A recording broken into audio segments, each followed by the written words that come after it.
Thanks for coming, everybody. I appreciate it. I am here to talk about the threat detection and response lifecycle, something that I have been building over the last many years of leading threat detection and response teams and incident response teams.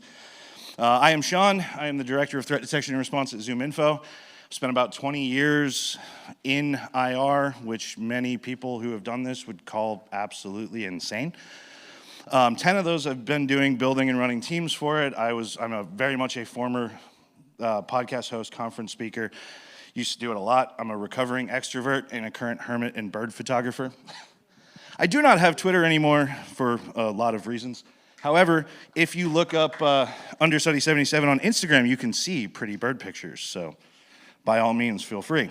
Pretty birds. Let's dive in. Anybody who's done security operations or threat detection and response, it's a very chaotic industry, and it's a very chaotic thing to do. You get alerts that pile up, detections get stale, hunts happen when you have time, incident response is kind of whatever works in that moment. We play a lot of whack-a-mole, and there's a billion frameworks that exist in the world to technically solve some of these problems. This is not at all a technical framework. This is a way of thinking about a program that you can take, package, change, steal, use, however you want. There's no vendor pitch here. I'm not a vendor at all. But it's called the Threat Detection and Response Lifecycle. So there's 5 stages to this lifecycle. We're gonna go through each one, but we'll kind of start with we'll kind of start around the circle. First, you have tool management and your use cases. Moving on to your data and your detection engineering. Your alerting, which is like your core security operations component, as well as threat hunting. That will lead into investigation and IR, which will lead into automation and control recommendations. All particularly important components. It'd be great if I could get through this in 15 minutes and have time for questions. We'll see. There's 10 slides. Tool management and use case development is a super important place to start, and it's one that a lot of people don't start with. Having the right tools, having the right understanding of what you need, and having the right understanding of what it is that you're trying to build is incredibly important. So there's a couple questions you can ask yourself as you think about this. Before you think about detections, before you think about what data you need, what data do your attackers want? This is kind of a big deal because every company is gonna have a unique threat profile. So no matter where you work, what an attacker might want is different. Who is the most likely to attack us? Extrapolating back from the threat profile and what data you're keeping safe brings you into a component of what groups are most likely to target you in some way, shape, or form.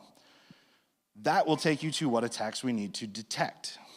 And from there, you can think about what data that you need to, somebody's banging pots.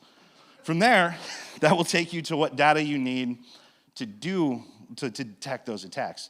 And it's also always worth thinking about how have we been attacked before?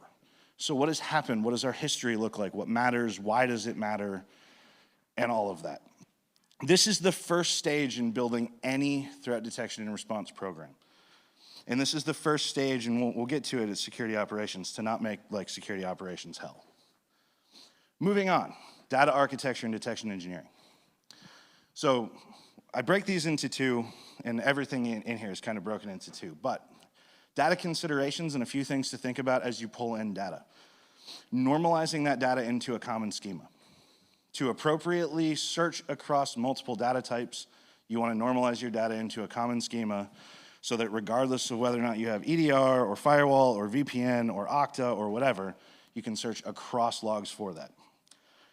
Filtering and pre-ingestion. This is a little bit more like budgety leadership than it is standard practice. But data ingestion is expensive, especially if you are a Splunk customer. Thankfully, I am not anymore. But it gets really expensive when you start talking about input per day, depending on the tool that you're on.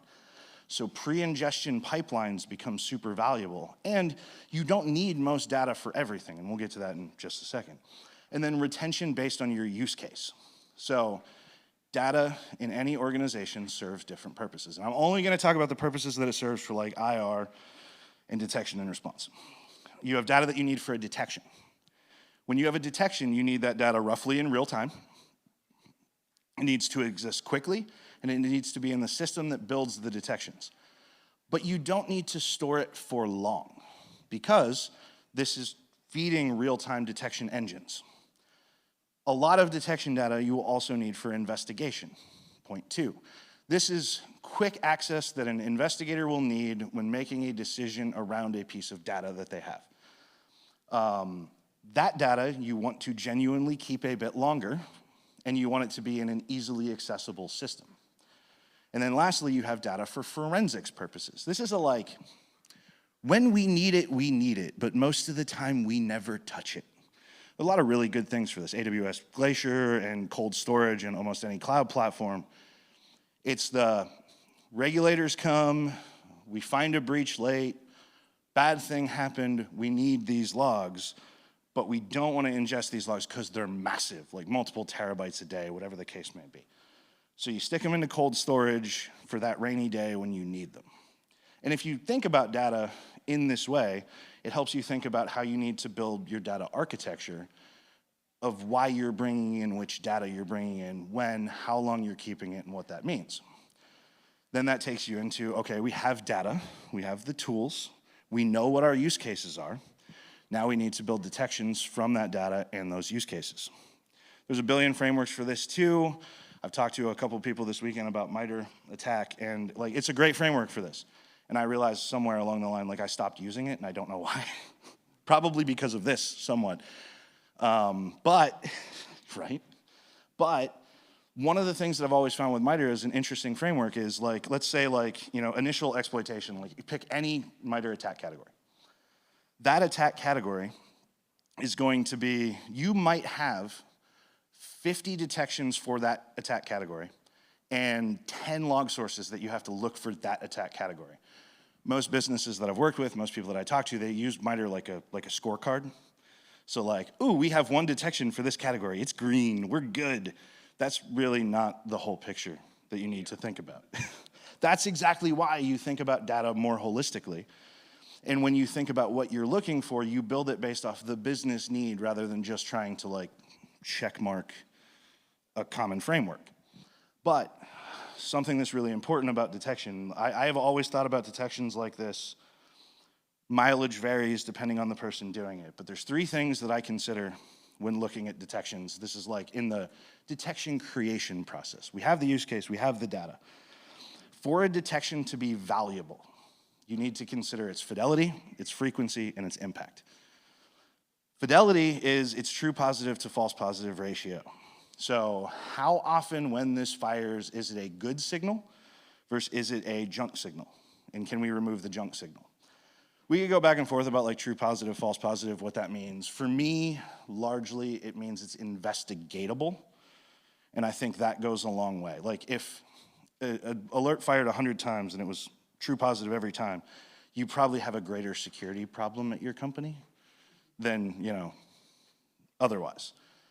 So think about fidelity how you will, be that true positive, false positive, or how often the alert is investigatable and worth time. Frequency, how often it fires. This is a big one. Analyst fatigue, burnout. There's multiple studies that have happened across the world for this. If you have somebody looking at effectively the same thing every day, the same time, once they make a decision one time, they get into a pattern and they will continue to close it and close it and close it. And that one time it is bad, well, it's already been closed. There's a confirmation bias that gets created, completely understandable, completely realistic. So frequency, you want to think about how many times something fires, compare that with your fidelity percentage. And the last one, and this is a very me thing, if it is bad, how bad is it? What is the impact of it?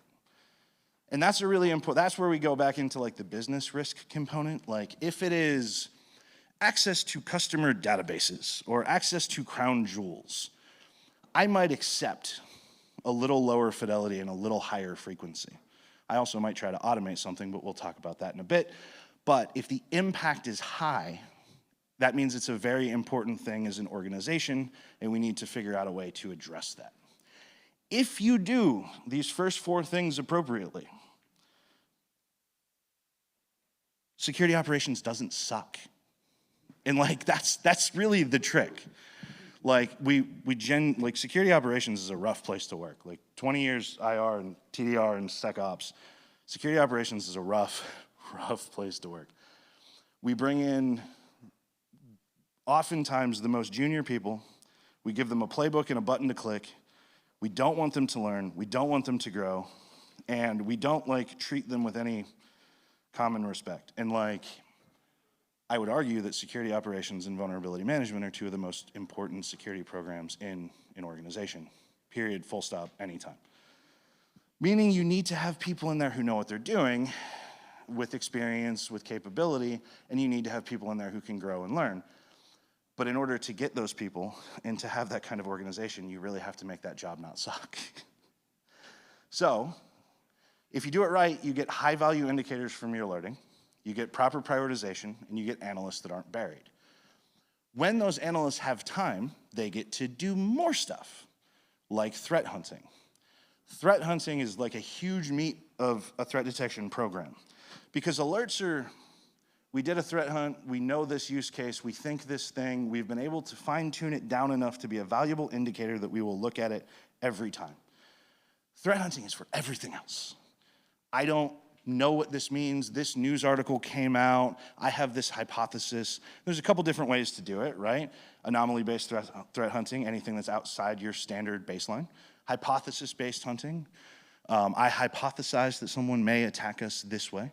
Companies that I've been at in the past, we outsource threat hunting ideas so that anyone at the company or anyone across security could be like, this scares me. Do you guys want to make a hunt for it? And then we would prioritize them internally and figure out the best way to go. Intel-based hunting, known attacker TTPs, vulnerability, suspected exploitation. There's, these days especially, there's a third-party breach every other day, and they're all major code repositories that 500,000 people use. It's a fun time to be alive. I need a nap. What? I need a nap. So, anyway, that's kind of the part that everybody knows, right? The security operations component, alerting, threat hunting. Takes us into investigation and incident response. I'm not going to spend a ton of time here because 2 years ago with a colleague, we did a whole talk just on this, and it is here at Charm, and it is available. It's on YouTube. You can go watch it. He's probably more eloquent than me, so it'll sound better.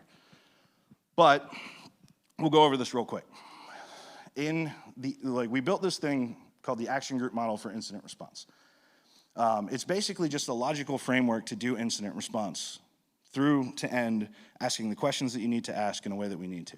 So you have your intake. That's where your detection comes from. Everything that we've done so far takes us to intake. Then we move into triage, establish facts, potential, figure out what's going on. Once it is determined that this thing is concerning in some way, shape, or form, we assemble what's called the action group. The action group is basically a group of people who are valuable, helpful in an incident broken up into different parts. There's an incident commander who runs the incident and kind of controls the room. There are decision-making members of the committee, thank you, who are leadership of IR, CISOs, anybody who would be making a decision about it, and then there are supporting members. So if you have a separate detection engineering team, you might need detections made, but they don't really get a say in the course of the incident. They are there to provide people to support. From there, that group of people together with their unified experience and understanding of the business builds the workflows. And workflows are basically just saying, what do we need to do? What do we need to understand? Where do we go from here? So we need to remediate this. We need to scope this. We need to pull these logs. We need to call these people. Whatever that case may be, build a big list, stick a bunch of names on that list. You own these things. Break. Everyone goes and does their work streams. As new information comes up throughout the course of the incident, that's the incident response part here. It's when people do the things. We loop back. New information, action group gets back together. Here's the update. Here's what we know now. Oh, we were in this log and we saw that they pivoted to this log. Okay, cool. We got to get somebody assigned to that log.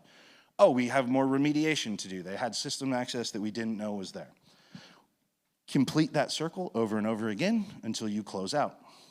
It is incredibly important to note that for this to work in any organization, you must have an incident commander. Someone must be in charge, especially when you're pulling people from across the business. Because you'll go to one team and be like, I need you to do this. And they'll be like, oh, yeah, I don't know. It'll be 2 a.m. I got to talk to my boss. My boss ain't answering the phone. You need someone in the room who says, no, you do this. I'm the authorization. and the business has to agree to that. It's very important that the business agrees that in an emergency, like IR is in charge. But you gotta have somebody in charge. Presumably the majority of people in this room are tech people. Have you ever tried hurting each other? It's near impossible. Like the incident commander role is an incredibly valuable skill because hurting tech people is worse than cats. Anyway, so from the action group model of like you go through this, you work your whole thing, you close out.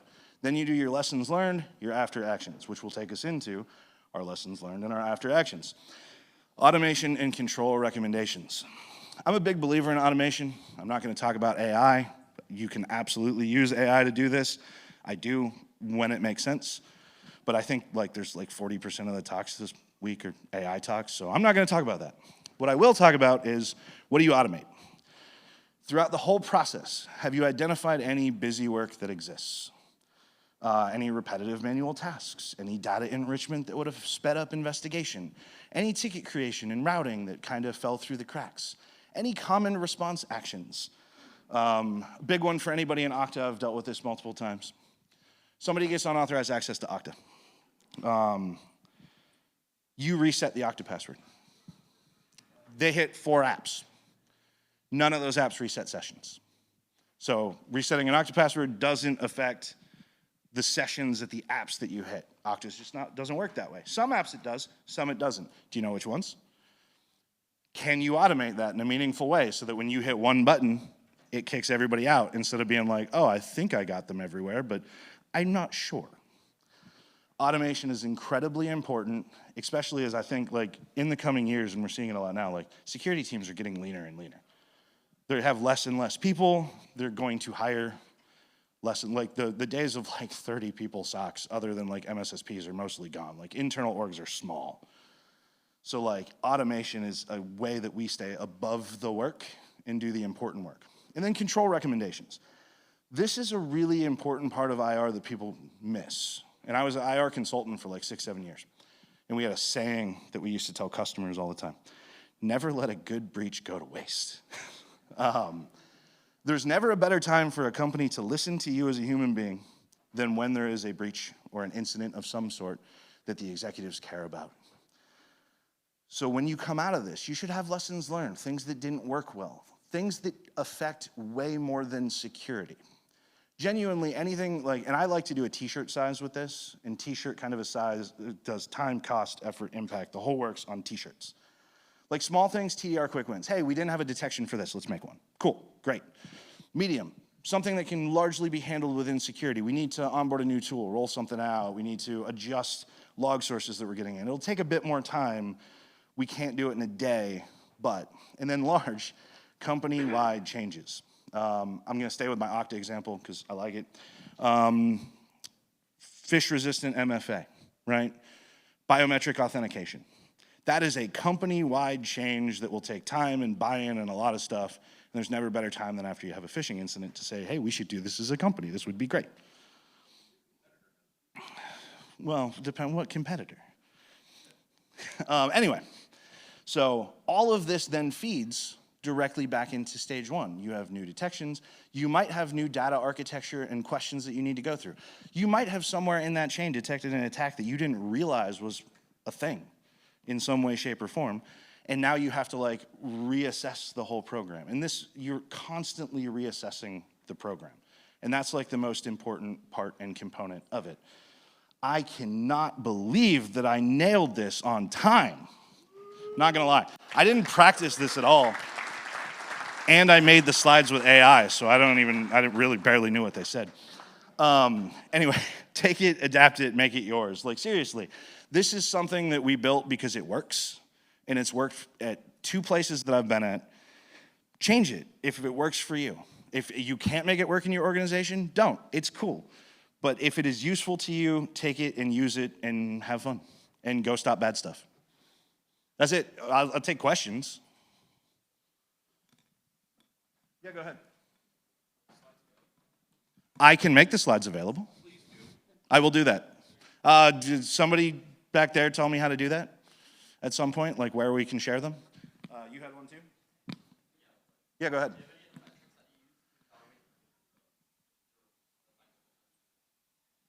All right, metrics are a fun conversation.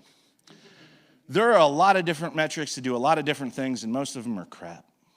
I'm hiring right now, so if anybody's looking for a job, like I have a job, and I've looked at 500 resumes, and every single one of them says like, reduced MTTR, or mean time to respond, by 47%. These are like 3-year ICs. What? What does that mean to you as like a 3-year IC? Like that's a leadership level metric that even at a leadership perspective is not a good metric. Like mean time to respond does not take into account complexity of an incident, and complexity of an incident drastically changes that. So yes, I have a lot of metrics, but they're all very complicated, confusing, and they like all have caveats and asterisks and like this means that. As far as like adapting the like metric for the cycle, not really. When it works, you kind of know it works. I do a lot of metrics around capacity for alerting time and like queue stuff.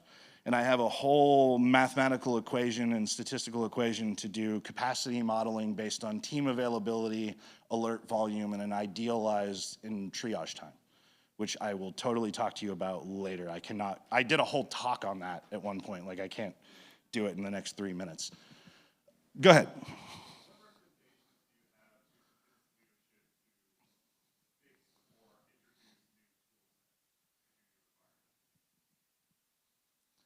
It depends on your position. So like leadership listens to leadership more than ICs, which is really unfortunate. Finding sympathetic leaders who will listen to ICs is everyone's goal. And I encourage anyone to like find leaders that like do listen to ICs. 2 components. The first one, prove it works. So like when I go into an organization, and again, this is difficult for me because I've been in leadership for 10 years and I remember the frustration of being an IC trying to change things and how hard that was. So I don't want to like downplay that because it can be very difficult. But when I go into organizations, my first step in any organization is always, let me take what I have and be great at it. And then let me show them what more gets them. I got to prove that we can do this first. And then we can say, hey, look at what we did. You trust me now. This is what we can do. Genuinely, like if you want like the core, like no bullshit answer for leadership, cost, man. If you can bring down cost in some meaningful way, they'll listen. It's just how business operates. Go ahead.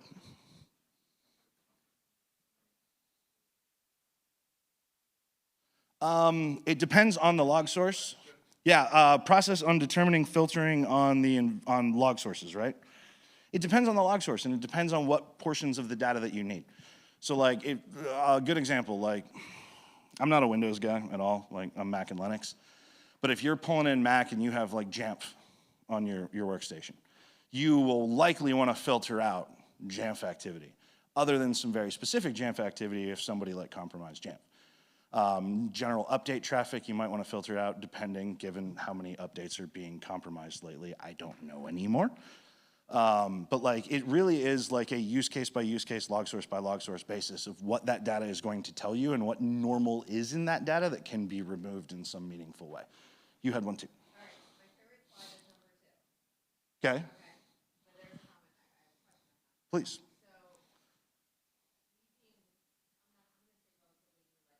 being, I'm going to say relatively new, like less than a year. Let's just say I was looking at this life cycle, I'm going, okay, I want to approach this by understanding, okay, I want to understand our log sources, I want to get the numbers, go into like do the number 2 and say, hey, let's do a discovery of what we have, and then go through 1, 2, 3, 4, 5. So Like a cleanup slash discovery of what exactly we have. if you're going into an organization, would you do a cleanup slash discovery of what you have before you made another decision? And the answer is absolutely. The organization that I just went into, we were a Splunk customer. We were hitting like the top of our Splunk license right away. And we had already upgraded like 2 times. Can I finish this one? Do I have time? Okay, cool. And like the first thing that we did is we said, what is all the data that we have? What's the ingestion of all the data that we have? What opportunities do we have to filter out that data in a meaningful way? And did a full like baselining of in our Splunk, what can we clean up? What can we control? What don't we have, and how much data would that take? Because until you do that, you can't actually make a determination of what you actually need to scope. That should be something that you scope before you buy a tool, realistically.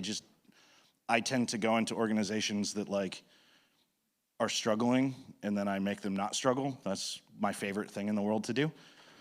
But really, it comes down to that concept of like, yes, 100%, learn what's there first every time. All right, I think that's all the time that I have. They were flashing the red card. Thank you very much.